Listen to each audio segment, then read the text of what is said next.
flyer. But we hope that the information in this hour will forever change the way that you travel on commercial aircraft.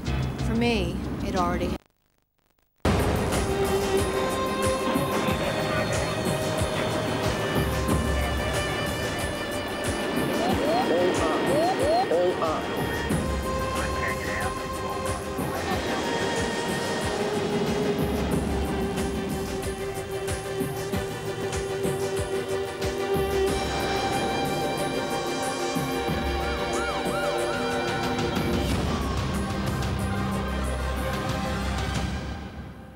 We all have a lot of questions when it comes to airline travel.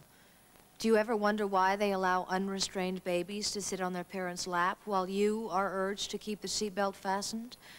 When your plane starts down the runway in a driving rainstorm, do you find yourself saying, just let this one get in the air?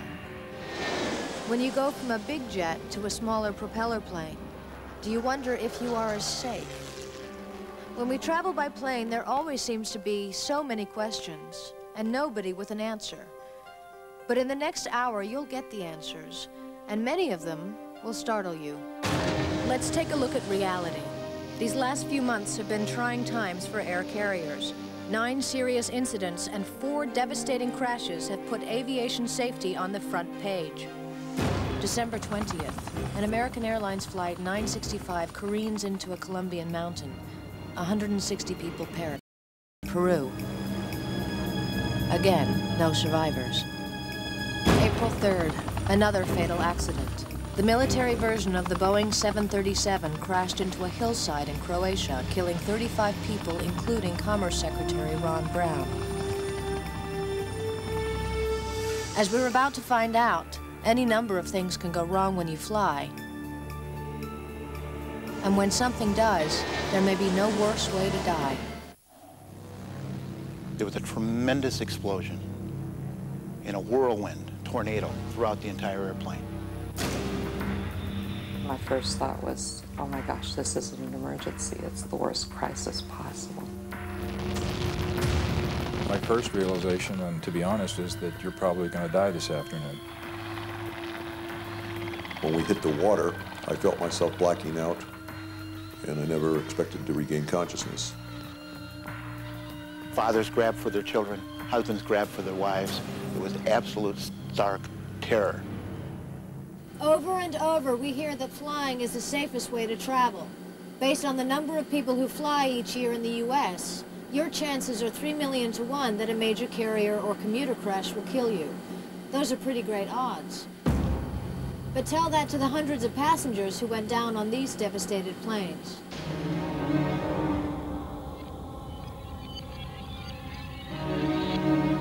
When you as a passenger hand that ticket to the flight attendant and take your seat in the rear of one of those airplanes, you are absolutely, totally out of control of your future and your fate. You totally turn over responsibility for your life or your death to the hands of the airlines and their pilots.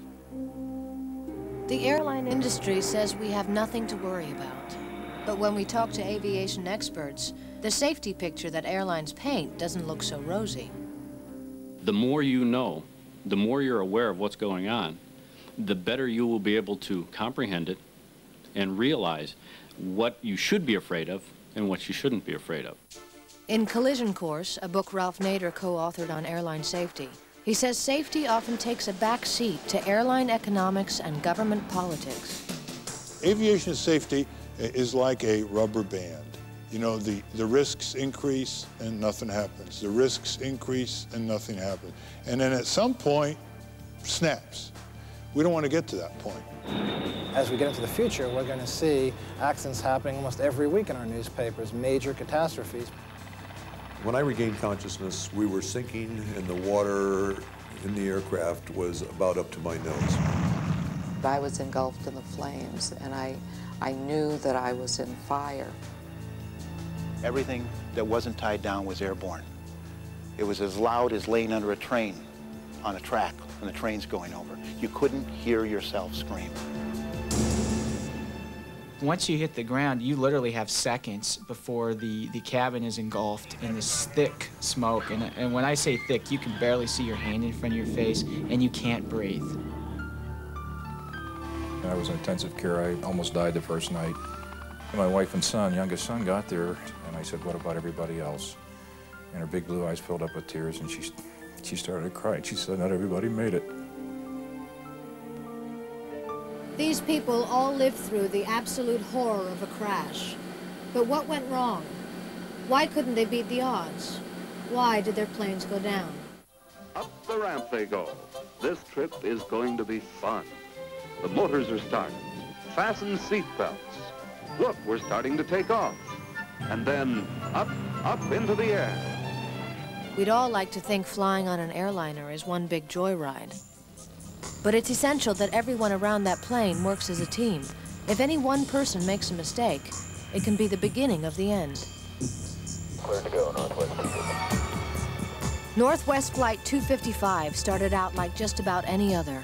It was 1987, a clear August day in Detroit. A plane load of passengers was urged to quickly take their seats. The pilots may have been in a rush to get the MD-80 jet into the air. One reason could be the 11 p.m. noise curfew at Southern California's John Wayne Airport, their final destination. The pilots started down the runway unaware their wing flaps weren't down. That meant this plane had no chance of flying. Down.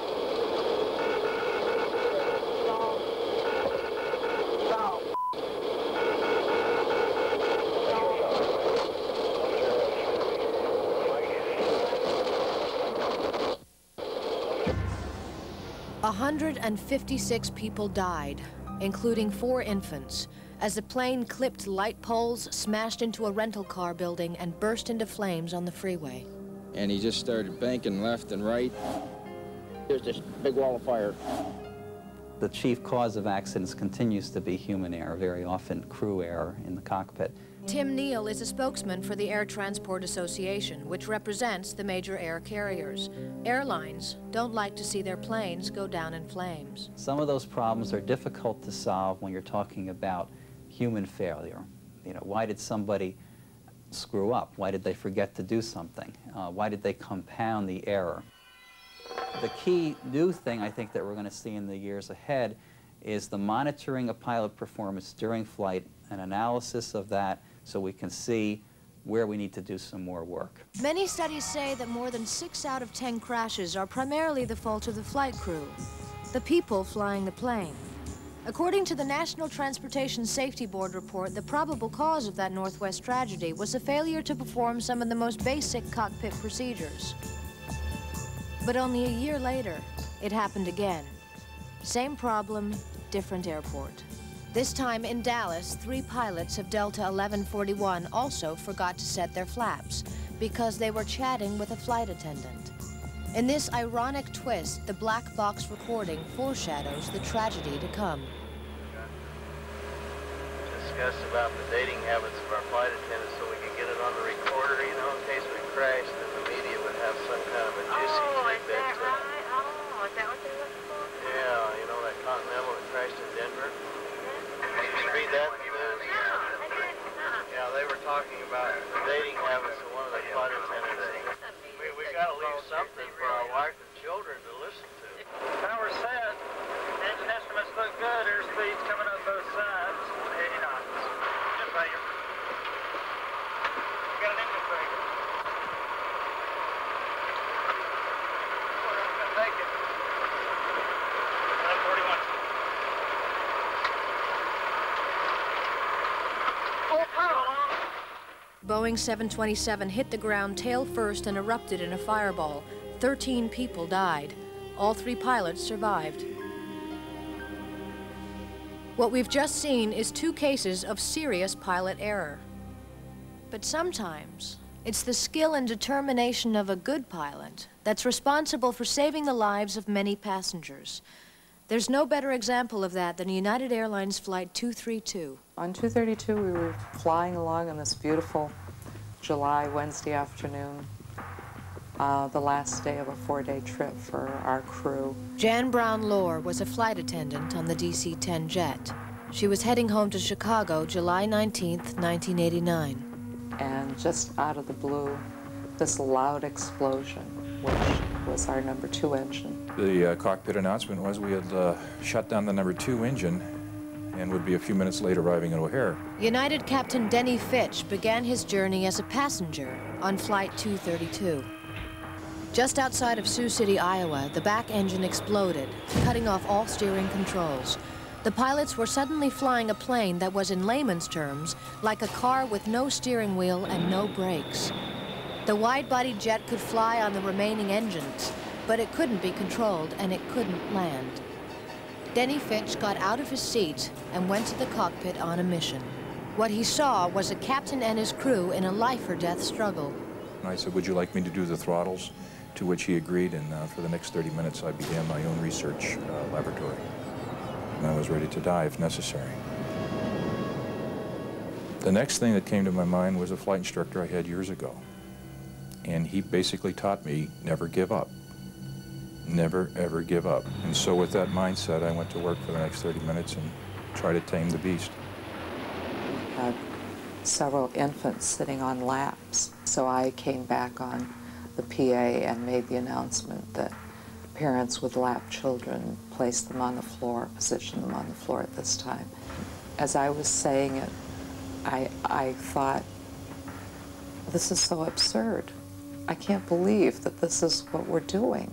The following is an animated dramatization of the DC-10 crash using the actual black box recording and pilot dialogue. Okay, hard. Okay, there you go. Let's throw lift. The runway was in our sights. We had it lined up. That we were traveling so fast. We were traveling 250 miles an hour. And as you get control of this airplane, we're going to put it down wherever it happens to be. He's coming down real fast. Okay, all right, let's go. He's on fire.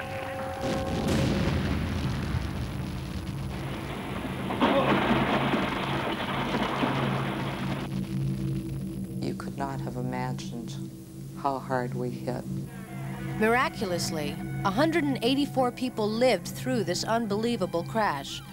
Of the 112 people who didn't make it, one was the 2-year-old boy that had been placed on the floor.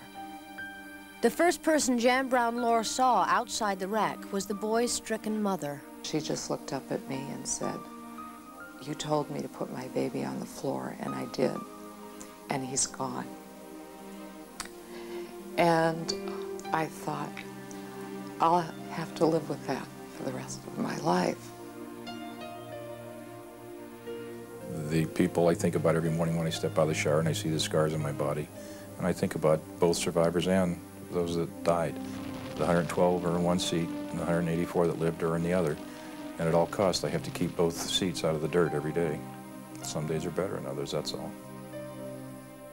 United lost one in Sioux City, and the pilot saved a lot of lives, landed an airplane that had no control capability whatsoever.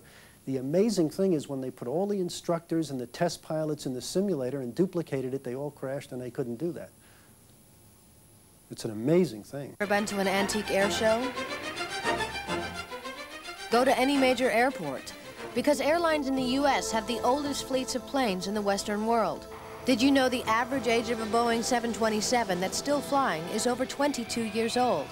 That's the average. The 727 you fly tomorrow could be 30 years old. That means it was made in 1966. Aloha Flight 243 was an old plane that was flown one too many times. Suffering from metal fatigue, Aloha 243 finally gave way, exploding in mid-air. A huge section of the roof ripped off the jet. Thinking he was about to crash, passenger Bob Nichols quickly scrawled this goodbye note to his family on an in-flight magazine. Overhead blown out, rows 1 through 9. Many missing pieces. Can see sky and clouds. Aircraft turbulent, going down fast. Appears cockpit may be gone. No word from pilots. Don't know when hit. Ground going in. I love you, Jan. I love Jenny, Shane, Robert. No time left. Love, Dad. Amazingly, Bob Nichols and 88 other passengers survived that heart-stopping tragedy. I think people are entitled to know how old the aircraft that they're traveling in is and how many departure and arrival landings there have been, in order to determine whether these aging aircraft should be retired by the airline companies. Air travel can only be as safe as the plane itself. And for most of us, it's a marvel these metallic dinosaurs can even get off the ground. Industry giant Boeing has been having a bumpy ride lately. Since December, the reliable 757 has had 2 ghastly accidents. And the 737, the most popular 2-engine commercial jet in history, is suspect after 2 unsolved catastrophes. We have 2 accidents presently, Colorado Springs and Pittsburgh, both involving the same type of aircraft. NTSB Chairman Jim Hall runs the agency charged with pinpointing the cause of every crash and then recommending safety policies. I'm not satisfied that the 737 is still flying today, and we have not had implementation of the recommendations out of the Pittsburgh crash. In the Pittsburgh and Colorado Springs crashes, both 737s went down in clear weather, just dropped out of the sky. The death toll, 157 people. And then since February, another 2 crashes. A 737 went down in Peru, killing 123. And our country mourned the loss of some of its brightest leaders when a military version of the 737 went down on April 3rd, killing all on board. Boeing declined our request for an interview, but we did speak with David Hinson, head of the FAA. He has the authority to ground a plane if it's deemed unsafe. If you take all of the flight hours and all of the accidents, it's still one of the very safest airplanes in the air, so it's safe. Investigators still don't know why the 737s are going down. And here's another case of a plane still flying where they do know why it's crashed. The ATR-72. For some, not enough is being done to fix this plane. It is a devastating scene. There is a small crater there, and the wreckage is strewn in a fairly close radius around the impact site. Massive destruction of this. Halloween, 1994. 64 passengers board American Eagle Flight 4184 and fly into a freezing Midwest rainstorm. If only they'd been informed that their plane, an ATR-72, has a history of problems in icy weather. Many of those people, maybe all of them, might have gotten off the ill-fated flight. The following is a dramatization using actual flight data and pilot transcripts from Flight 4184. Hello, Eagle, Flight 184. Should be about 10 minutes until you cleared in. No, I can double check on that. Just sent a message to dispatch. And 10 more minutes, she said. Whoa! I know we do that. I'm trying to keep it at 180. Oh. Whoops! Okay. Man, oh! No, it's okay. It's all right, man. Okay, mellow it out. After the crash, some pilots actually walked off the job rather than fly the ATR-72 in icy conditions. Steve Frederick is one of the pilots who lost his job. This is not going to happen again. If I lose my career, the truth would come out about the ATR. The problem with the ATR-72 is ice. It builds up on the wings. The plane can then nosedive towards the ground, as it did in 2 crashes and a number of close calls. We were almost instantaneously confronted with an aircraft that went from perfectly flyable, perfectly controllable, right on the beam, to an aircraft that was almost out of control and was trying to, frankly, kill us. The FAA did ground the planes in bad weather, but the manufacturer added larger de-icing boots and did some additional testing. Now you can again fly an ATR-72 in the worst weather conditions. Here's the ticket to prove it. The same route taken during the devastating crash in Roselawn, Indiana. But is the plane safe? That airplane is very safe today. Because of some data that we were able to collect as a result of the accident in Indiana, it's just fine. The FAA evaluated that, said that looks good to us, and they allowed the airplane to go back into service. At this point, we don't know if those boots are actually a permanent fix. As long as the ticket agents give them the go-ahead to get on that airplane, passengers get on them without a second thought.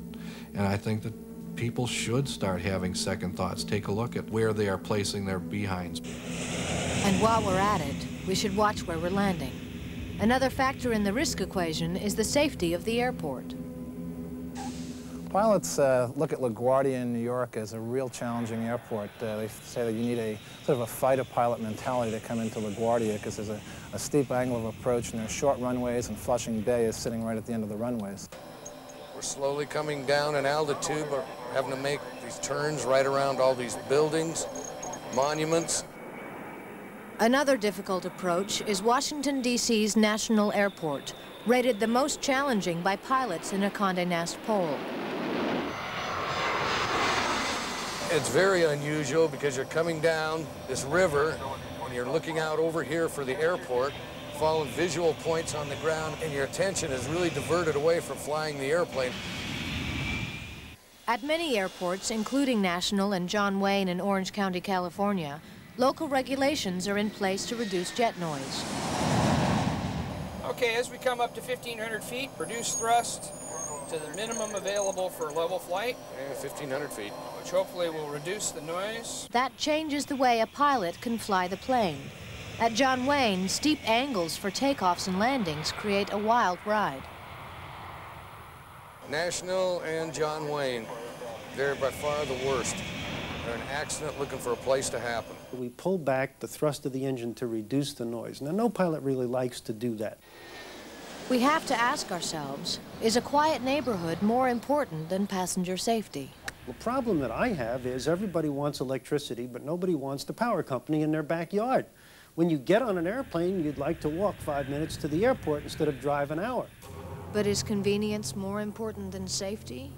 It seems like commuter airports are everywhere. And guess what? They're not as safe as you might think. They can be tricky for landings and sometimes lack the latest safety equipment. Also, they're often serviced by commuter airlines with the most questionable planes and the least experienced pilots. We've had a rash of commuter accidents. You've probably seen or flown a commuter before. The small planes make convenient short jumps to smaller cities. But what you probably didn't know is that the crash rate of commuter airlines is twice that of larger commercial jets. And don't be fooled by names like United Express or Delta Connection. Commuter airlines are not necessarily owned, operated, or overseen by major airlines. We did hearings on commuter airline safety a few years ago. I mean, I had any number of pilots who wanted to talk to me privately in my office, on the telephone, you know, in a parking lot somewhere to tell me that this is a disaster waiting to happen. Commuter and regional airlines often hire entry-level pilots with less training and less experience than major carriers. They're being paid less than, you know, taxi drivers in many cases. They're required to have fewer hours of training than a beautician in the state of Oregon. You know, there's something wrong with this picture. Recognizing the problem, the FAA is planning to unveil sweeping new regulations that it hopes will increase commuter airline safety. Next up, you may be surprised to learn just how unsafe your child 23,000 feet when a faulty cargo door became loose, blowing out a 20-foot hole in the plane. 9 people flew into the night sky. At least one went directly into the turbine engine.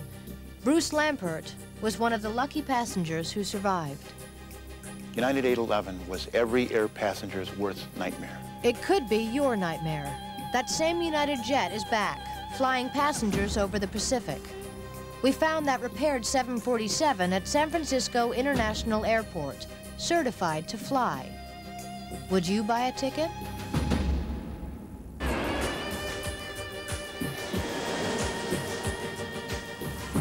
You would have to fly a flight every day for over 5,000 years to be assured statistically of being in a fatal accident. That statistic may be true based on the sheer numbers of passengers flying. But look at this map. Each dot is an aircraft flying over the United States. There are thousands of planes in the air at any given time. Somewhere in the world, there's an engine fire, emergency landing, or near miss almost every single day. So why do planes go down? Can it be fixed? The head of the FAA, David Hinson, thinks so. He's publicly declared a goal of 0 accidents.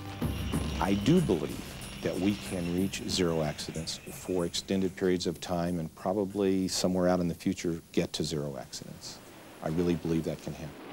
Representing the major air carriers is Tim Neal. The 0 accident rate is a very, very lofty goal. There's no doubt about that, because it means that you're going to have to eliminate all human error. And there's severe weather conditions, too, that are unforeseen in many cases. Tonight, a sudden but severe thunderstorm. The jumbo jet was carrying 160 Delta Airlines. The type of accident the industry hopes to avoid is Delta Flight 191.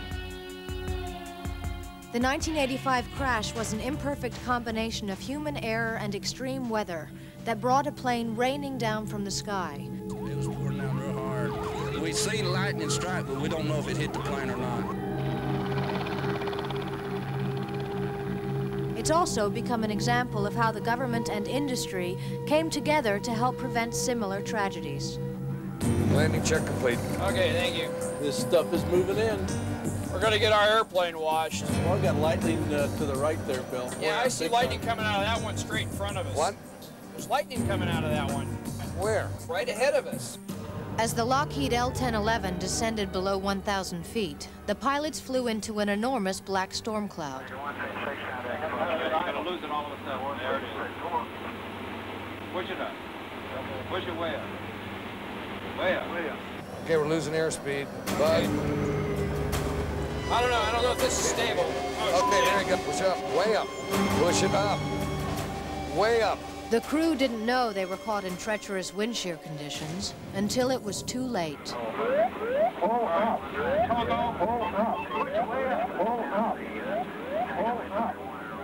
Push it up, Max. Way up.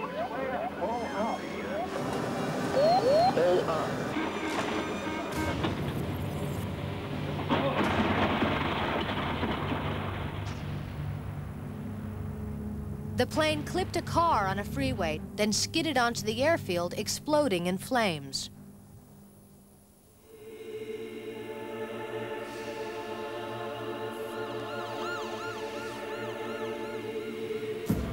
Since this horrific tragedy, the FAA has installed detection radar in several airports and in many planes. Also established, mandatory pilot training for wind shear. But the question remains, why did it take an accident to make the improvements? FAA critics say the agency often has to count tombstones before they act. The FAA is a dinosaur bureaucracy with a very primitive nervous system. If you hit it in the nose in January, the tail moves in December. The only thing that motivates that primitive bureaucracy called the FAA is blood.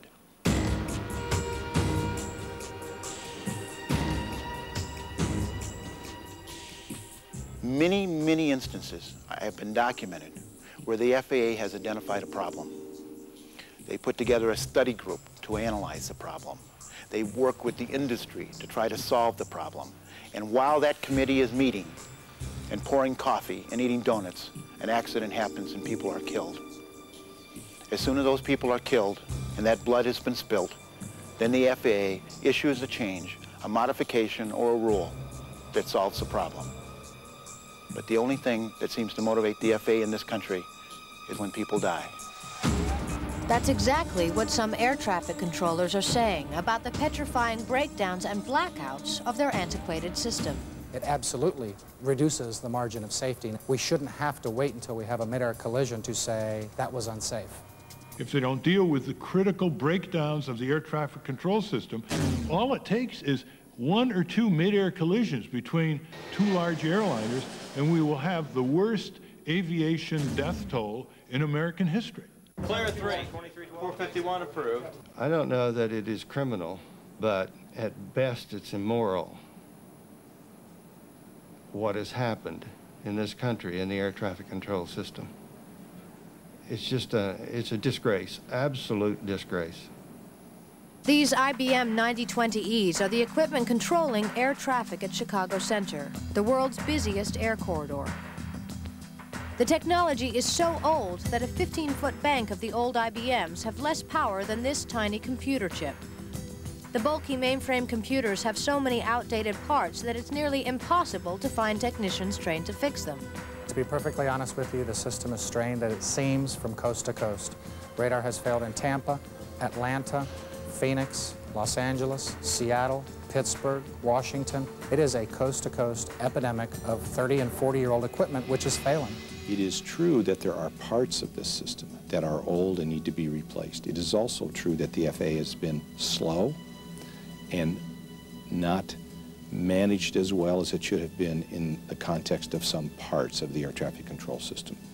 But it is unfair and inaccurate to indict the whole system because some parts of it have not been managed in terms of modernization. We shouldn't have to be in the foxhole this long without a supply plane. We need help. The air traffic system is a complicated problem, but at last the FAA is making great strides to fix it.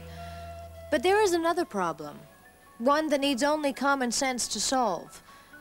I am a mother of a young child, and this really strikes a chord with me.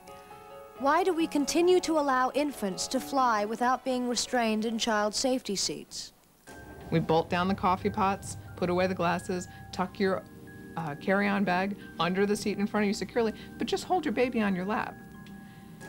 And I think a lot of passengers think, well, gee, if the airline tells me it's okay and the government tells me okay, it must be safe. The last 15 years, 48 million infants have flown in their laps, to and under, in laps of parents in the United States.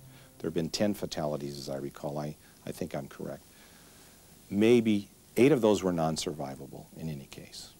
2 may have survived in child restraint systems, but only may have. There's no absolute proof. Here's a woman who saw one of those babies just before he died.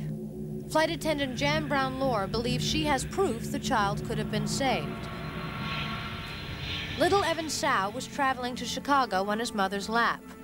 During emergency landing preparations for United Flight 232, the boy was placed on the floor. This is standard procedure just before a crash.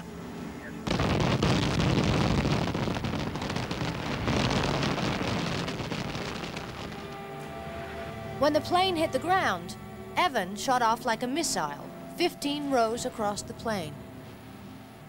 2 children went off that way. One was very, very fortunate. An overhead bin opened, and she flew into it, and it shut and saved her life. But the other little boy, the 22-month-old boy, was not as fortunate.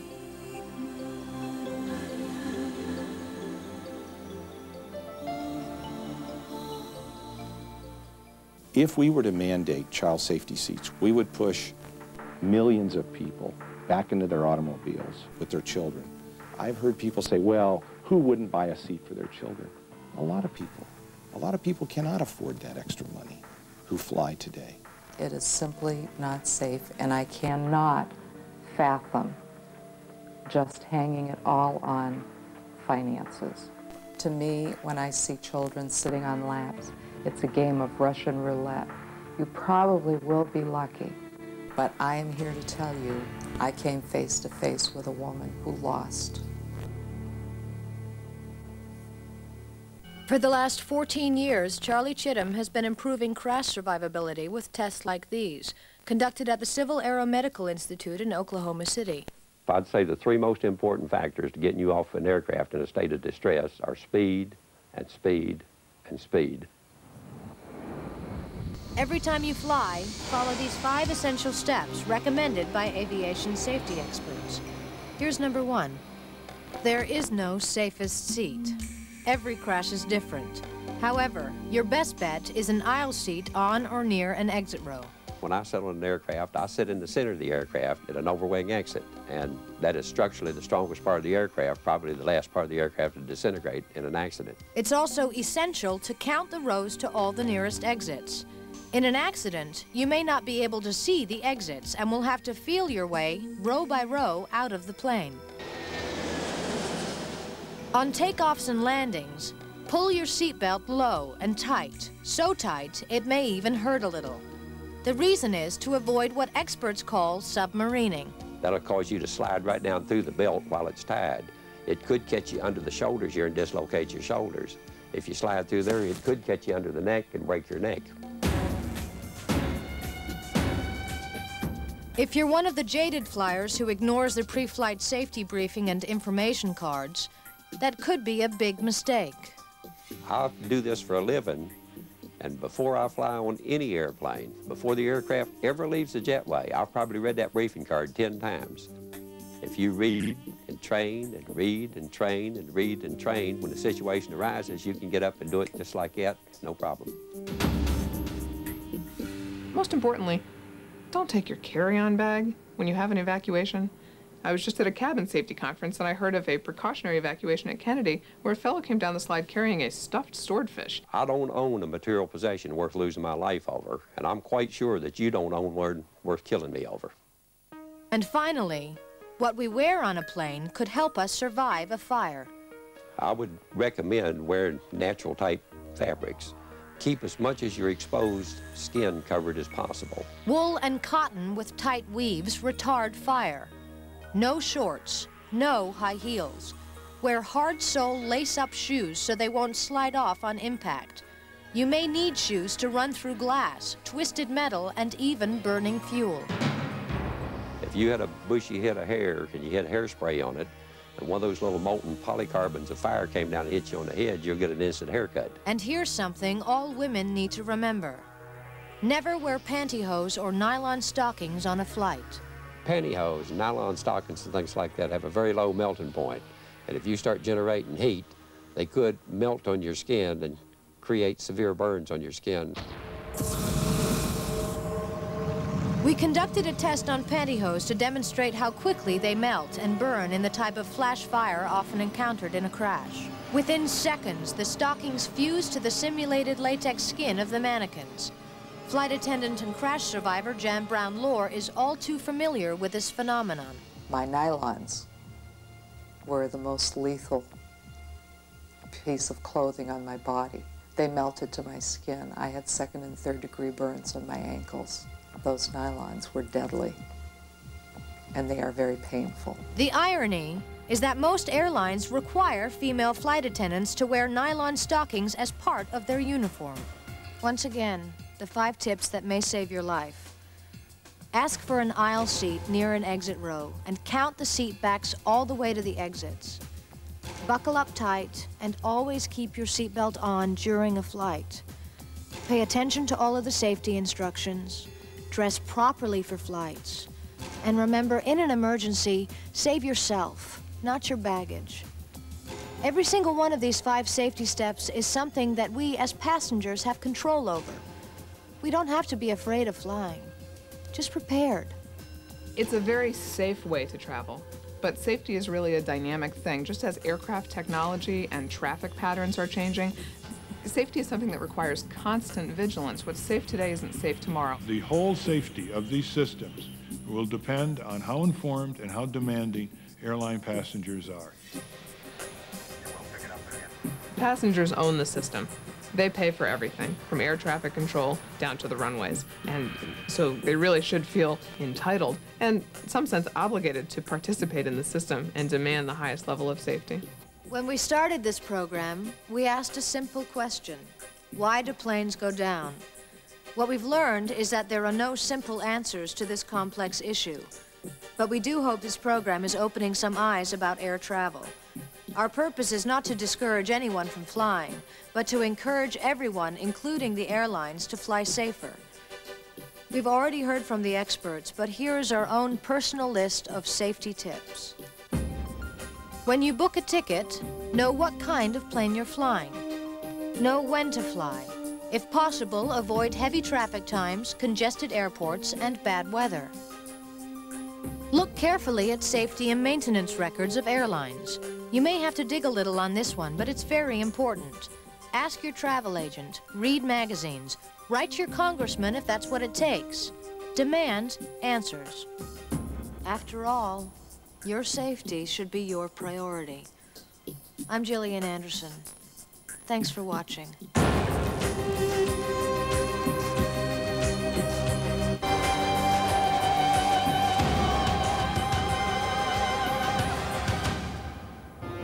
Slippy.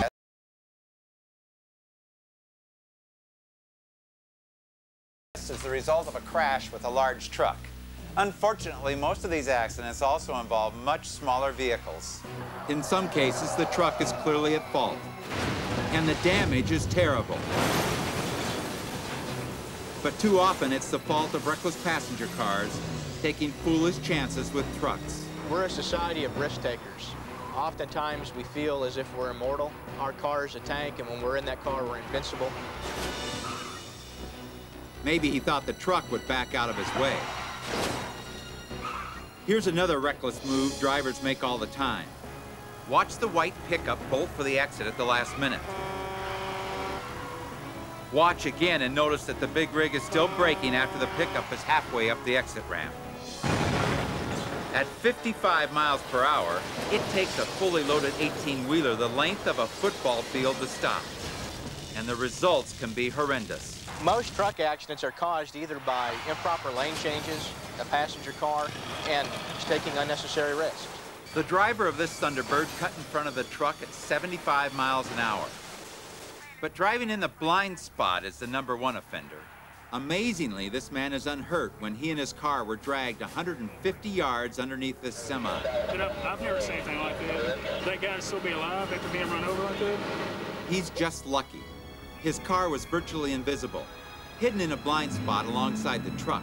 If you can't see the mirrors of the truck, or you can't see the driver in the mirror, he can't see you. Put yourself in the driver's seat of the nation's big rigs. Imagine that you cannot stop if you're cut off. Cannot see if someone is in your blind spot. And can't do anything when you've lost control. Carelessness around big trucks won't get you there any faster. As a matter of fact, this kind of carelessness may not get you there at all.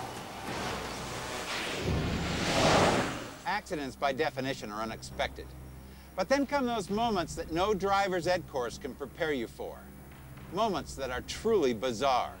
On America's roadways, anything goes, ranging from the inconvenient to the completely insane. Oh, he clipped that car. Look at him slide. Unbelievable. When your commute gets turned upside down, will you be ready? Los Angeles. A pileup is caused when a truck spills its slippery cargo. Scores of fish. The last thing any motorist expects to see on the highway. In Canada, much larger game gets loose when a cattle truck rolls over. It's pandemonium as police, firemen, and Good Samaritans try to round up the frightened strays and head them on back. But it seems that cows are not nearly as sure-footed on asphalt as they are on grass. But then, neither are the humans. Crossing the freeway, this cow hops out of the way and safely meanders through the milk truck. Here in England, a news briefing is interrupted by a series of accidents. The reason for the briefing, to announce the improved safety of this highway. You think you can avoid accidents by staying at home. No such luck.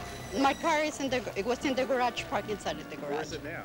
In the living room, in the piano, and oh, what a mess. Sometimes the most unexpected part of a wreck comes during the rescue. These medics slip and slide across icy roads to get this victim to an ambulance.